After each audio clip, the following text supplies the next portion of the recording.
नमस्कार, आप देख रहे हैं IBC 24। मैं हूं आपके साथ विजय कुमार पंड्या। शुरुआत करते हैं खबरों की। दमोह उपचुनाव में हार के बाद बीजेपी में कलह खुलकर सामने आ गई है। करारी हार के बाद प्रत्याशी राहुल सिंह लोधी ने इस हार का ठीकरा पूर्व मंत्री और बीजेपी के सीनियर लीडर जयंत मलैया पर फोड़ा है। केवल राहुल लोधी ही नहीं, मंत्री नरोत्तम मिश्रा ने भी बिना नाम लिए कहा कि हम छल छंदों से छले गए हैं, जबकि मलैया कहते हैं राहुल लोधी को जनता ने कभी स्वीकार ही नहीं किया। रूप से चुनाव हराने का जिम्मेदार है, उनका खुद का वार्ड हार गए। तो मैं तो मांग करता हूं कि ऐसे लोगों को निष्कासित करना चाहिए। जनता खिलाफ थी, जनता भारतीय जनता पार्टी के खिलाफ नहीं थी, परंतु भारतीय जनता पार्टी के उम्मीदवार के रूप में श्री राहुल लोधी जी के खिलाफ थी। मेरा ये मानना है ये चुनाव वो अपने कारणों से हारे हैं।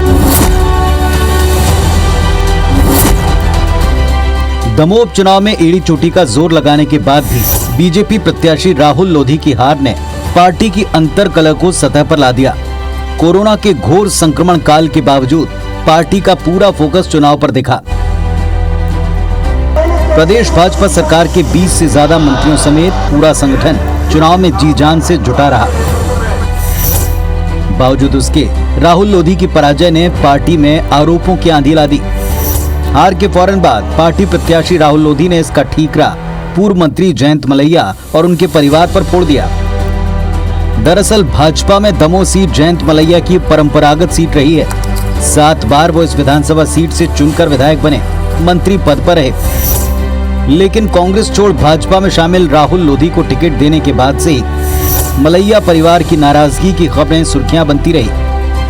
अब हार के बाद राहुल लोधी ने खुला आरोप लगाया कि जयंत मलैया और उनके पुत्र ने सोची समझी रणनीति के तहत उनको हराया। वो इसकी शिकायत पार्टी से करेंगे। साथ ही राहुल लोधी ने मलैया को पार्टी से निष्कासित करने की मांग तक कर डाली। वैसे आरोप लगाने वाले राहुल लोधी अकेले नहीं, भाजपा के बड़े नेता भी कह रहे हैं कि दमोह में हार जयचंदों के कारण हुई।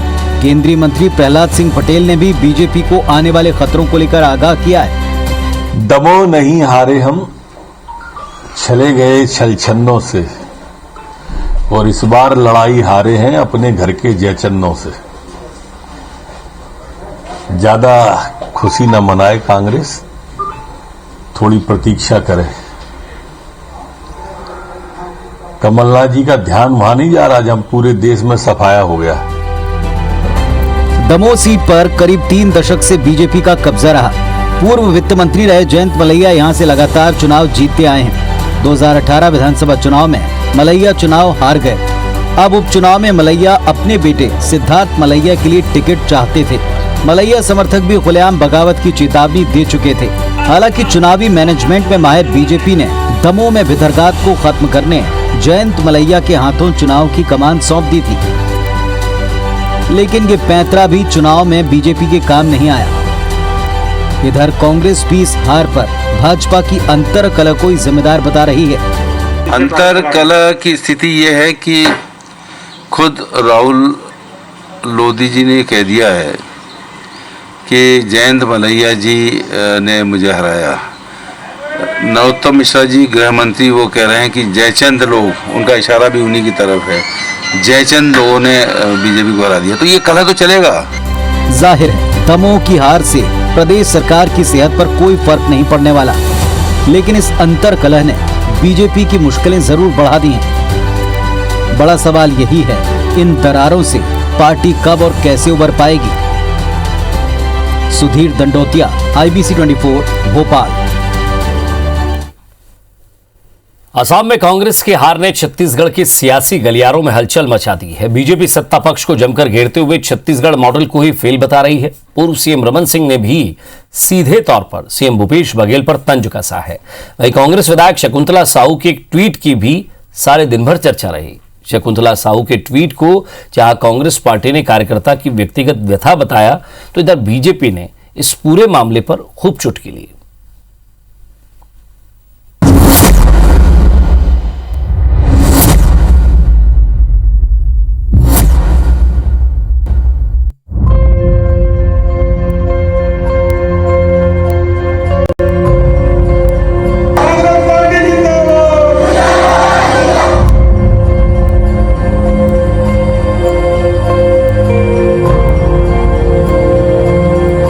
असम समेत 5 राज्यों के चुनाव नतीजों के बाद मुख्यमंत्री भूपेश बघेल और कांग्रेसी बीजेपी नेताओं के निशाने पर हैं। असम में कांग्रेस की हार को भारतीय जनता पार्टी के नेता मुख्यमंत्री भूपेश बघेल की हार बताकर तंज कस रहे हैं। परिणाम आने के बाद से भारतीय जनता पार्टी के नेता सोशल मीडिया और ट्विटर पर कांग्रेस और भूपेश बघेल पर कटाक्ष कर रहे हैं। इसी बीच मुख्यमंत्री भूपेश बघेल के ट्वीट पर संसदीय सचिव और कांग्रेसी विधायक शकुंतला साहू की प्रतिक्रिया ने कांग्रेस को और असमंजस में डाल दिया।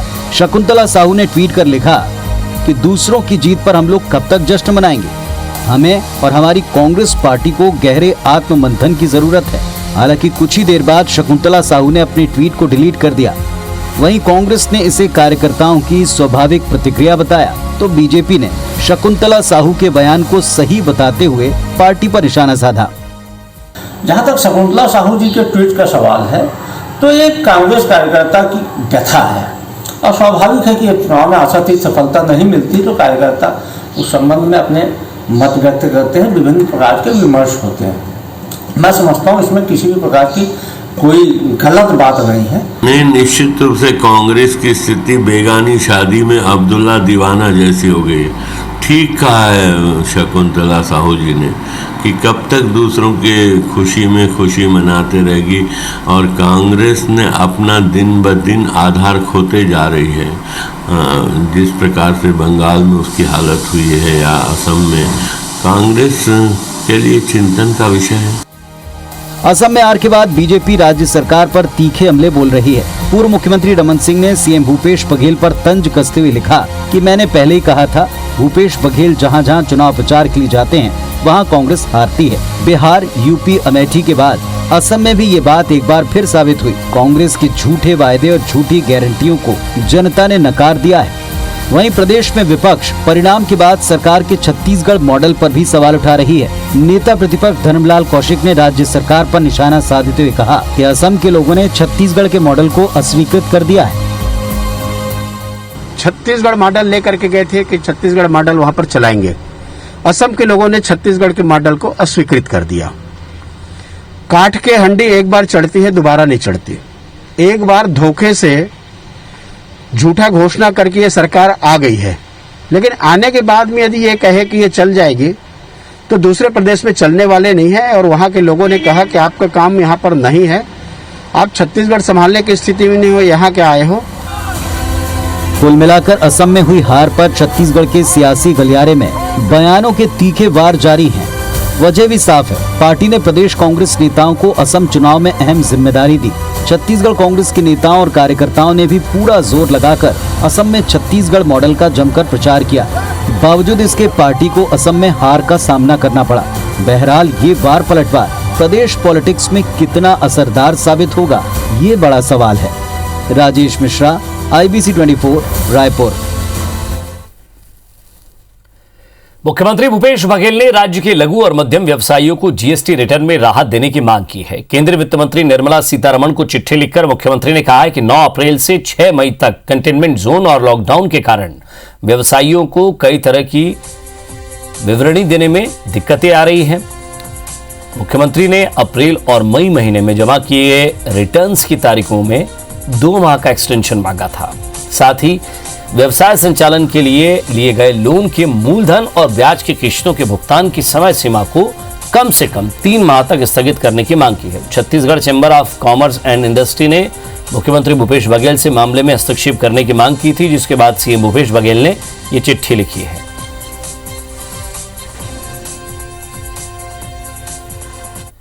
राज्यपाल अनुसुईया उइके ने वन मंत्री मोहम्मद अकबर को पत्र लिखकर लघु वनोपजों के संग्राहकों को होने वाली समस्या के जल्दी निराकरण के निर्देश दिए हैं। उन्होंने कहा है कि लघु वनोपज संग्रहण से राज्य में वनांचल के परिवारों का जीवन चलता है। इसमें बहुत से क्षेत्र 5वीं अनुसूची में शामिल हैं। उन्होंने अपने पास आई शिकायतों का जिक्र करते हुए कहा कि तय लक्ष्य की तुलना में खरीदी कम की जा रही है। इमली के निर्धारित लक्ष्य की 50% की खरीदी नहीं है। साथ ही घोषित सीजन शेष रहने के बावजूद भी खरीदी बंद कर दी गई है।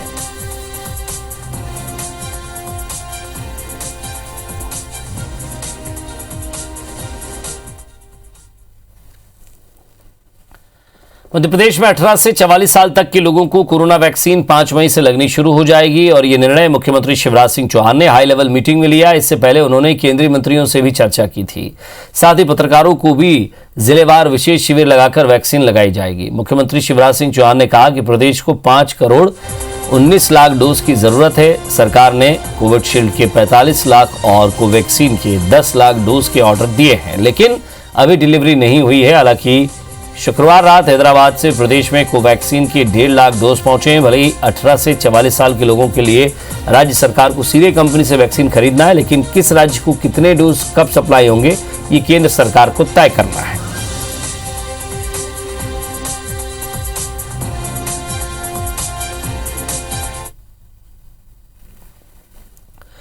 और मध्य प्रदेश के मुखिया शिवराज सिंह चौहान ने पत्रकारों को लेकर बड़ा ऐलान किया है। मुख्यमंत्री ने विश्व प्रेस स्वतंत्रता दिवस पर अधिमान्य पत्रकारों को फ्रंटलाइन वर्कर का दर्जा दिया है। वहीं दूसरी तरफ सोशल मीडिया पर गैर अधिमान्य पत्रकारों के लिए भी मांग उठी है। इस कोविड महामारी के दौरान भी पत्रकार पूरी मेहनत के साथ लगातार काम करते नजर आ रहे हैं फील्ड पर, और फील्ड पर कई पत्रकार संक्रमित भी हुए हैं और कई पत्रकारों की कोविड की चपेट में आने से मौत भी हुई है। सीएम शिवराज सिंह चौहान ने कहा है कि हमारे पत्रकार मित्र कोविड के खतरनाक काल में अपनी जान जोखिम में डालकर काम करते हैं, इसलिए प्रदेश के सभी अधिमान्य पत्रकारों को फ्रंटलाइन वर्कर घोषित करने का फैसला सरकार ने लिया है।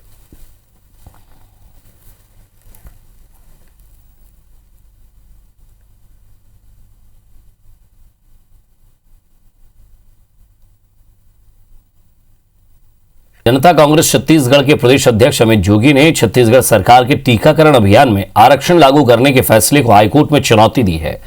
वकील के जरिए रिट याचिका दायर कर अमित जोगी ने दलील दी है कि सरकार का टीकाकरण में आरक्षण लागू करने का निर्णय असंवैधानिक है और अनैतिक होने के साथ साथ गैर वैज्ञानिक भी है। उन्होंने कहा कि टीके की खुराक पहले उन लोगों को लगना चाहिए जिनके संक्रमित होने की ज्यादा संभावना है, भले ही वो किसी भी वर्ग या जाति के क्यों ना हो।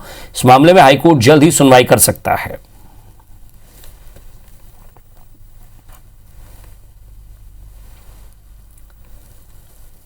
बिलासपुर नगर निगम क्षेत्र में 18+ वालों की वैक्सीनेशन को लेकर प्रशासन की चिंता बढ़ गई है। कई कोशिशों के बाद भी लोग वैक्सीनेशन के लिए नहीं आ रहे हैं। शहर के वैक्सीनेशन सेंटर खाली पड़े हैं, जिसके कारण लक्ष्य के लिहाज से इस वर्ग का वैक्सीनेशन बहुत पीछे चल रहा है। दरअसल राज्य सरकार ने 1 मई से प्रदेश के अंत्योदय कार्डधारियों को निःशुल्क वैक्सीनेशन शुरू किया है। इसमें शहरी और ग्रामीण क्षेत्रों में अंत्योदय कार्डधारियों का वैक्सीनेशन सेंटर में सीधे वैक्सीनेशन किया जा रहा है। बिलासपुर शहरी क्षेत्र में करीब 18,000 अंत्योदय कार्डधारियों के वैक्सीनेशन के जरिए 2 वैक्सीन सेंटर बनाए गए हैं, लेकिन बीते 3 दिनों से इन सेंटरों में वैक्सीनेशन की रफ्तार धीमी है। वहीं रायगढ़ जिले में भी अंत्योदय कार्डधारियों को पहली प्राथमिकता के आधार पर वैक्सीनेशन करने को कहा है। इसके लिए सभी जिलों को वैक्सीन की खेप भी भेजी जा रही है।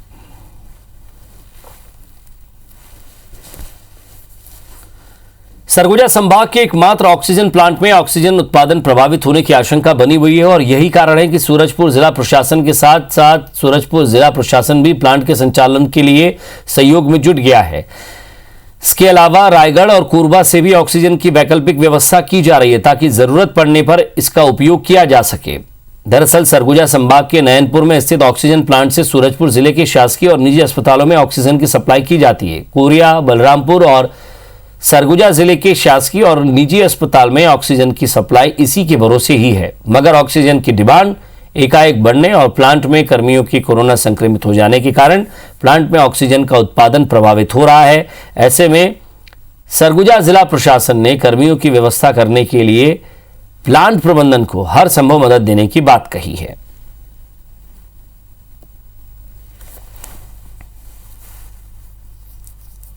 अभी सरगुजा जिले की बात अगर मैं करूं तो न्यूनतम प्रतिदिन हमारे यहाँ पे 600 सिलेंडर्स की खपत हो रही है। स्टार्टिंग में क्योंकि उसके जो प्लांट था वो 40% कैपेसिटी पे काम कर रहा था, सडनली हमारी डिमांड इतनी बड़ी है, इसके लिए उसको वहाँ पे थोड़ी दिक्कत आ रही थी। तो जिला प्रशासन की सहयोग से वो काम कर रहे हैं और एकदम एक अच्छी टीम के रूप में हम काम कर रहे हैं ताकि आने वाले समय में हमें सरगुजा में या फिर पूरे संभाग में ऑक्सीजन की कोई दिक्कत ना आए।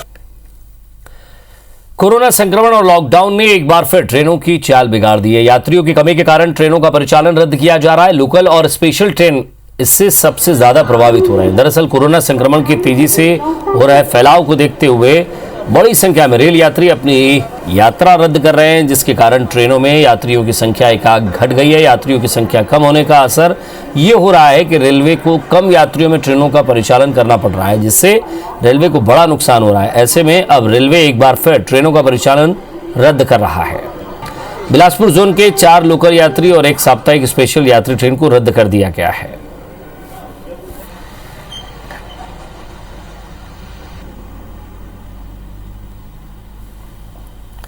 रायगढ़ जिले में बढ़ते संक्रमण हादसों ने पुलिस विभाग की परेशानी बढ़ा दी है। जानकर हैरत होगी कि 1 जनवरी से अब तक हुए सड़क हादसों में मौत के मामलों में रायगढ़ जिला प्रदेश में तीसरे स्थान पर है, जबकि सड़क हादसों के मामलों में जिला 5वें स्थान पर है। पुलिस विभाग की समीक्षा बैठक में ये जानकारी सामने आई है कि 1 जनवरी से अब तक की स्थिति में प्रदेश की राजधानी रायपुर में सबसे अधिक हादसे और सबसे अधिक मौतें हुई हैं। राजधानी रायपुर में साल 2021 में अब तक 583 हादसों में 157 लोगों की मौत हुई है, जबकि राजनांदगांव में 310 हादसों में 115 लोगों ने अपनी जान गंवाई है। रायगढ़ जिले में अब तक 201 हादसों में 112 लोगों की जान जा चुकी है।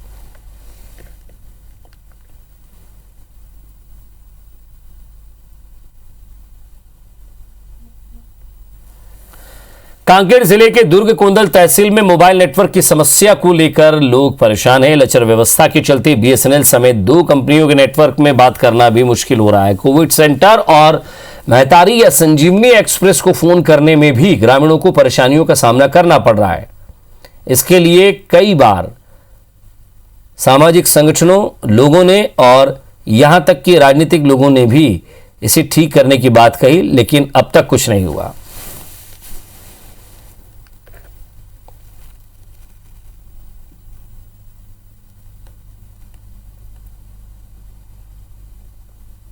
यहाँ के जो संचार व्यवस्था है वो पूरा चरमराई हुई है। आइडिया है, बीएसएनएल है, जियो है, तीनों का नेटवर्किंग इतना ख़राब है कि एक दूसरे से संपर्क नहीं हो पाता, ना सही ढंग से बातचीत होता है। आज के युग में मोबाइल एक बहुत बड़ी अंग है अपने जीवन लाइफ का। इसके हम इतना कर जाते हैं जो हम ऐसा लगता है कि किस आदि मानव युग में हम लोग जी रहे हैं कैसे। कई बार अधिकारियों को अवगत करा गया है, लेकिन कोई ध्यान नहीं दे पा रहा है। क्षेत्र के बारे में कोई सोच ही नहीं रहा है कि यहाँ नेटवर्क की सुविधा इस क्षेत्र को मिले। सुकमा में विनपा इलाके से ताड़मेटला के नजदीक कोबरा 206 बटालियन के कमांडोज ने एक 7 किलो का आईडी बरामद किया है। डिप्टी कमांडेंट मयंक डनसेना के नेतृत्व में रोड ओपनिंग के लिए निकले जवानों ने ये आईडी को मौके पर ही ब्लास्ट कर नष्ट कर दिया। जवानों की सूझबूझ से नक्सलियों की रणनीति एक बार फिर असफल रही है।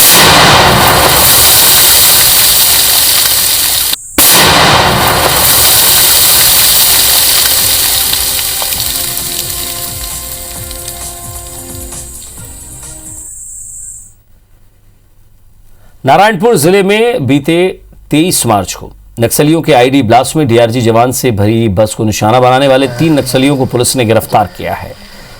तीनों आरोपियों को जेल भेज दिया गया है। पुलिस ने टेमरू गांव में दबिश देकर नक्सली मंदर कोर्राम, टेमरू गांव जनताना सरकार सदस्य को उसके 2 और साथी नक्सली मनबोध कोर्राम और मानोराम सलाम को घेराबंदी कर धर दबोचा है। पकड़े गए तीनों आरोपी 5 मार्च की घटना में शामिल थे। इन तीनों आरोपियों से पूछताछ करने पर इनके अन्य नक्सली साथियों की तलाश अब पुलिस कर रही है।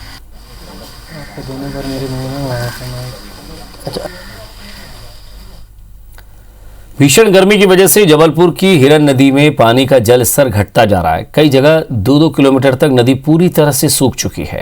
इससे किसानों के माथे पर चिंता की लकीरें दिखाई दे रही। नदी के सूखने से नदी के किनारे लगी फसलें, सब्जियों और बाकी फसलों पर संकट के बादल छा गए हैं। बताया जा रहा है कि ये संकट कहीं और से नहीं बल्कि रेत माफियाओं की वजह से आया है, जो दिन रात अवैध रूप से नदी में रेत निकालकर नदी का सीना छलनी कर रहे हैं।